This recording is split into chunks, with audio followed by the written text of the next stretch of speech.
ମୋ ନାଁ ହେଉଛି ଅଶୋକ କୁମାର ମହାନ୍ତି, ଅଭିରାମ ଫାଉଣ୍ଡେସନର ସମ୍ପାଦକ ଅଛି। ଆପଣମାନେ ତ ଦେଖୁଛନ୍ତି, ଆପଣଙ୍କ ଆଗରେ କାର୍ଯ୍ୟକ୍ରମ ଚାଲି ରହିଛି। ବୃକ୍ଷରୋପଣଠୁ ଆରମ୍ଭ କରି ବିଭିନ୍ନ ସ୍ୱାସ୍ଥ୍ୟସେବା କାର୍ଯ୍ୟକ୍ରମ ଚାଲି ରହିଛି। ଆଗକୁ ଆମର ଆହୁରି ବି ଯୋଜନା ଅଛି। ଆମେ ଆଇନ ସଚେତନତା କାର୍ଯ୍ୟକ୍ରମ କରିବୁ, ଲୋକଙ୍କ ଘରେ ଘରେ ପହଞ୍ଚିବୁ। ଲୋକ ଯେମିତି ଗ୍ରାସରୁଟ୍ରେ ସବୁ ପ୍ରକାର ସହାୟତା ପାଇବେ ଏବଂ ରାଜ୍ୟ ସରକାରଙ୍କର, କେନ୍ଦ୍ର ସରକାରଙ୍କର ଯେଉଁ ପ୍ରକାର ଜନଭିମୁଖୀ କାର୍ଯ୍ୟ ଅଛି ତାକୁ କିପରି ସମସ୍ତେ ପାଇପାରିବେ ଠିକ୍ ଭାବରେ। ତେଣୁ ଆମେ ଅଭିରାମ ଫାଉଣ୍ଡେସନର ଯେଉଁ ସଂସ୍ଥା ଅଛି, ଆମେ ସେଥିପାଇଁ କାର୍ଯ୍ୟ କରିବା ପାଇଁ ପ୍ରସ୍ତୁତ ଅଛୁ। ଅଭିରାମ ଫାଉଣ୍ଡେସନର ଚେୟାରମ୍ୟାନ୍। ସେବା ପାଇଁକା ବୋଧେ ମୋ ଜନ୍ମ ଏ ଅଞ୍ଚଳର ମୁଁ ଗୋଟେ ସେବା ବୋଲି ବ୍ରତ ବୋଲି ଭାବି ନେଇଛି।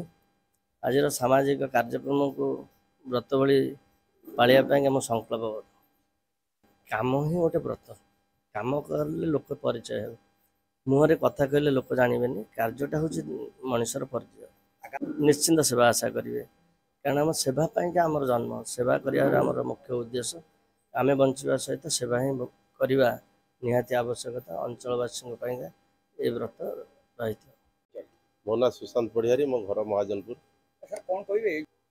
ପ୍ରଥମ ମୋର ଅଭିରାମ ଫାଉଣ୍ଡେସନକୁ ବହୁତ ବହୁତ ଧନ୍ୟବାଦ। ଯାହା ହଉ ଇଏ ଗୋଟେ ଜନହିତକାରୀ କାର୍ଯ୍ୟ। କଥାରେ ଅଛି, ଯାହାର ଆଖି ନାହିଁ ତାର ସାକ୍ଷୀ ନାହିଁ। ଯିଏ ଆଖି ନଥିବା ମଣିଷ ସିଏ ଅନୁଭବ କରିପାରେନି ଦୁନିଆରେ କ'ଣ ଆଲୋକ କେତେବେଳେ, ଅନ୍ଧାର କେତେବେଳେ। ଯାହା ହଉ ଏ ଯୁବ ସମାଜ ଯେତେବେଳେ ଅଲଗା ବାଟରେ ଯାଉଛି, ଇଏ ଯୁବ ପ୍ରତିଭା ଧର୍ମାନନ୍ଦ ସାହୁ ଅଭିରାମ ଫାଉଣ୍ଡେସନକୁ ଗୋଟେ ଉଜ୍ଜୀବିତ, ଗୋଟେ ଆଗ ଧାଡ଼ିର ଫାଉଣ୍ଡେସନ ଭାବରେ ଗଢ଼ି ତୋଳିଛନ୍ତି। ଯାହାଫଳରେ କି ଇଏ ଓଡ଼ିଶାରେ ଦିନେ ନା ଦିନେ ସୁପର ପଲ୍ଲୀରୁ ଦିଲ୍ଲୀ ଯାକେ ଦିନେ ନା ଦିନେ ନିଶ୍ଚିତ ପରିଚିତ ହେବ। ଇଏ ଯେଉଁ ଜନହିତକାରୀ କାର୍ଯ୍ୟ କରୁଛନ୍ତି, ସେଥିପାଇଁ ତାଙ୍କୁ ମୋର ଅଶେଷ ଧନ୍ୟବାଦ। ମୁଁ ବି ଆଜି ଆସିଥିଲି, ଦେଖିଲି ଏଠି ଲୋକଙ୍କର ମାଗଣା ଚିକିତ୍ସା ଡାକ୍ତରମାନେ କରିବା ସହିତ ମାଗଣା ଚଷମା ବି ବଣ୍ଟନ କରିଛନ୍ତି। ମୋତେ ବି ଗୋଟେ ଚଷମା ଦେଇଛନ୍ତି ଯେ ଆପଣ ଏଇଟା ଲଗାନ୍ତୁ, ଆପଣଙ୍କର କିଛି ପ୍ରୋବ୍ଲେମ୍ ଅଛି। ଆଉ ବିଶେଷ କରି ଜଗନ୍ନାଥଙ୍କ ଦୟାରୁ ଏ ଫାଉଣ୍ଡେସନ ଦିନକୁ ଦିନ ନିଃସ୍ୱାର୍ଥପର ଭାବରେ ଚାଲୁଛି।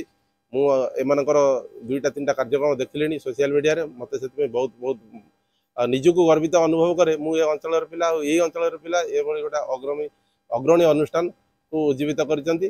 ଆଉ ଲୋକାଭିମୁଖୀ ଅନୁଷ୍ଠାନ, ଆଉ ବହୁତ ଲୋକ ବି, ଗରିବ ଲୋକ, ନିଃସହାୟ ଲୋକ, ଯେଉଁଟା ବଡ଼ ମେଡ଼ିକାଲରେ ଯାଇ ଲମ୍ବା ଲାଇନ୍ ଧରିକି ଏଇ ଆଖି ପରୀକ୍ଷା କରିବା ପାଇଁ ଇଚ୍ଛୁକ ଅଛନ୍ତି, ଯାଉଛନ୍ତି, କିନ୍ତୁ ପଇସା ଅଭାବରୁ କରିପାରୁନାହାନ୍ତି, ହତାଶ ହେଇ ଫେରି ଆସୁଛନ୍ତି। କିନ୍ତୁ ଏଇଠି ଆସିଲା ପରେ ସେମାନେ ଏଠି ନିଶ୍ଚିତ ଉପକୃତ ହେବେ, ଏ ବିଶ୍ୱାସ ଆଉ ଭରସା ମୋର ଅଛି। କାହିଁକିନା ମୁଁ ନିଜେ ଆସିକିନି ଏଇ ଜାଗାରେ ପହଞ୍ଚି ମୁଁ ବି ମୋ ଆଖି ପରୀକ୍ଷା କେବେ କରିନଥିଲି। ମୋତେ 47 ଇୟର୍ସରେ ମୁଁ ଆଖି ପରୀକ୍ଷା କରି ମୋତେ ବି ଏଠି ଗୋଟେ ମାଗଣାରେ ଚଷମା ମିଳିଲା। ଆଉ ସେଥିପାଇଁ ଅଭିରାମ ଫାଉଣ୍ଡେସନକୁ ବହୁତ ବହୁତ ଧନ୍ୟବାଦ। ଆଉ ଅଭିରାମ ଫାଉଣ୍ଡେସନର ଚେୟାରମ୍ୟାନ୍ ଧର୍ମାନନ୍ଦ ବାବୁକୁ ମୋର ଅନେକ ଅନେକ ଶୁଭେଚ୍ଛା ଓ ଅଭିନନ୍ଦନ।